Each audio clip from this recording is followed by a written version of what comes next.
ወደ ኋላ የቀራችሁ የእናንተ ነገር ያበቃ ከዚህ በኋላ መልካም የሆነ ነገር ወደ ህይወታችሁ የማይመጣ የመሰላችሁ ሰዎች ይሄ መልእክት ለእናንተ ነው። እኔ አሁን በስራ ጉዳይ ያለሁት ቻይና ነው። ሰው ከኢትዮጵያ የ5 ሰዓት የታይም ልዩነት አለ።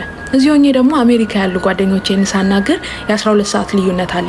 እኔ ጠዋት 2 ሰዓት ቢሆን ለነሱ ማታ 2 ሰዓት ነው ማለት ነው። ሶ ማንም በማንም ግን ታይም ዞን አያማርም። ላይክ ላንቺ ነቅቶልሽ ለኔ ወስቶብኝ ምናምን የሚባል ነገር የለም። ይሄ የተፈጥሮ ህግ ጉዳይ ስለሆነ ዩሲ ለአንዳንድ ሰዎች ተሳካ፣ ለአንዳንድ ሰዎች ነገሮቻቸው ፈጠነላቸው ማለት የኛ ነገር አልፏል፣ እኛ ወደ ኋላ ቀርተናል ማለት አይደለም። የኛ ታይም ይመጣል። ቢኮዝ መጽሐፍ ቅዱስ መክብብ ላይ ሲናገር እንዲህ ይላል፣ ሩጫ ለፈጣኖች፣ ሰልፍም ለኃያላን፣ እንጀራም ለጠቢባን፣ ባለጠግነትም ለአስተዋዮች፣ ሞገስም ለአዋቂዎች እንዳልሆነ አየሁ። ጊዜና እድል ግን ሁሉን ያገናኛቸዋል ይላል። ዩሲ እግዚአብሔር ጊዜ ሲመጣ፣ የእግዚአብሔር ታይም ሲመጣ የእናንተ ቀን መምጣቱ አይቀርም። በቃ ይሄ የእናንተ ጊዜ የሌላው ጊዜ አይደለም። ሁሉም የየራሱ ታይም ዞን አለው፣ የየራሱ የሚነጋለት ቀን አለው። ሰው እግዚአብሔርን ባላችሁበት ሆናችሁ እግዚአብሔርን ጠብቁ።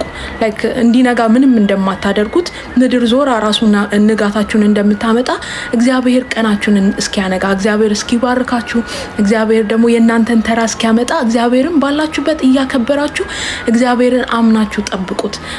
እኔ ከባቼ ቀድሜ ስራ ያዝኩት እኔ ነኝ። ላይክ ስራ ሲይዝ በ1700 ደሞዝ ነበር።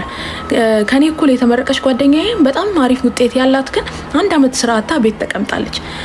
ከዛ ከ1 አመት በኋላ ግን በሚገርም ደሞዝ በሚገርም ፖዚሽን የሚገርም ስራ አገኘች ማለት ነው። ዩሲ እኔ የቀደምኩ ይመስላል፣ እኔ እሷ ወደ ኋላ የቀረች ይመስላል አይደለ? ግን አይደለም። ያ የኔ ታይም ስለነበረ ይሄ ደግሞ የእሷ ታይም ስለመጣ ነው።